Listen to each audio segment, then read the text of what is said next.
Imagine your baby born with no immune system and put on a respirator.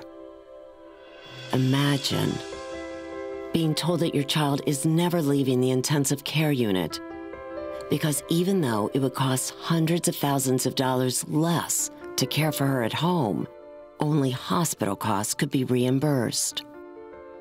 Imagine being told you have a child who is never coming home.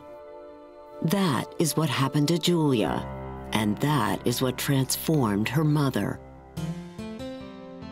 She didn't know what home was.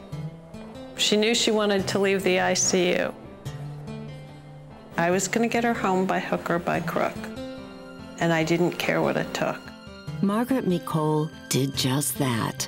After a lot of wrangling, Julia became the first child in New York State to go home on life support.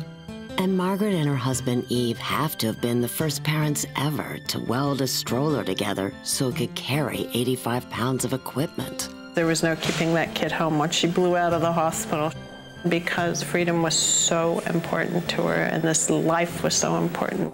There was no turning back, not for Julia and not for the children in the ICU she left behind. When she got home, she said all the children have to go home. And she was serious. Julia died when she was 7.5. But the Micols continued the fight for state legislation so that all children like Julia could be cared for at home. SKIP, Sick Children Need Involved People, is Julia's legacy. If something's coming between one of our kids' needs, I'll just push through the system.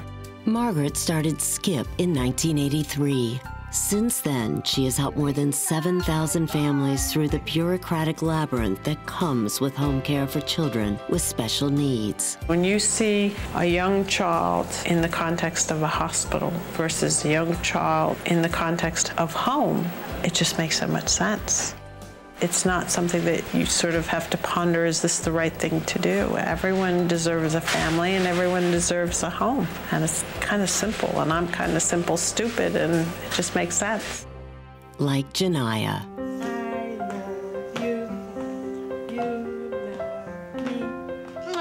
Now that she's home, I'm happy, and she's very happy. I can see it in her. She's smiling more, she's hugging me more, she's kissing me all over. And I have more time for her to hug her, to give her the love that she needs. I don't have to worry when I'm at work because I know I'm coming home to her. It wasn't always that way. Janiyah was destined for a long-term facility. Her mother, Josette, saddled with crushing medical bills, was in danger of losing their home when SKIP stepped in.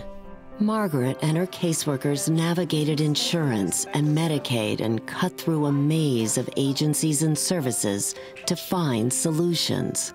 You can't fix everything. What you can do is take the mundane away from them and try and make them whole again. And there is Jacob.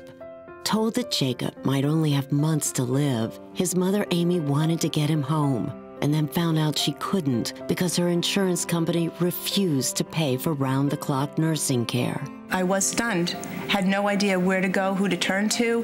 There's no roadmap for this stuff. There's no preparation to how to fight an insurance company. Enters SKIP and Margaret Nicole. She was a bulldog. A week later, we were discharged with 24/7 nursing. Margaret always gave me hope that the situation would be fixed. We had enough to do worrying about Jacob's health. Everything else was so hard to handle on top of that, and I felt with Margaret there, she would handle it. So I could worry about my kid, which is all I should be worried about. Do you put yourself in their shoes? No, they all walk in their own shoes. That's really silly to say, I know what you're going through. It's demeaning, because no, you don't. Every situation is different. Can I be there to take care of the dust and the fallout? Yes, that's what our job is. So Alita could focus on giving Serena a good life. Margaret said, don't worry, Serena's a SKIP kid now, and Serena's coming home. Serena's a little girl, she needs to be with her family, she's coming home. They worked a miracle, basically. And Kathy could bring her David home after neurosurgery. I didn't know the first thing about going to get services. I knew he needed services, but I didn't know how to get them. I had, 1,000,001 questions, and Margaret always took the time to speak to me as a parent. And Sabretta already struggling to feed her family, could get what she needed for Jalexis. Having so many doors closed in my face, it's been a very difficult road. I just want to say thank you. Thank you for helping me. Thank you for making me whole again. Thank you. I don't think we give them hope. I think we pull it out of them.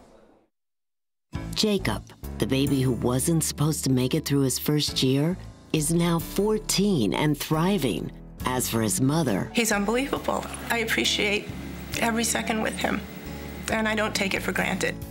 If this could happen to me, with all of the privileges that I have, think about all of the other people that don't have the resources. Those are the people that Margaret helps. tonight, there are 350 children who still need Skip's help.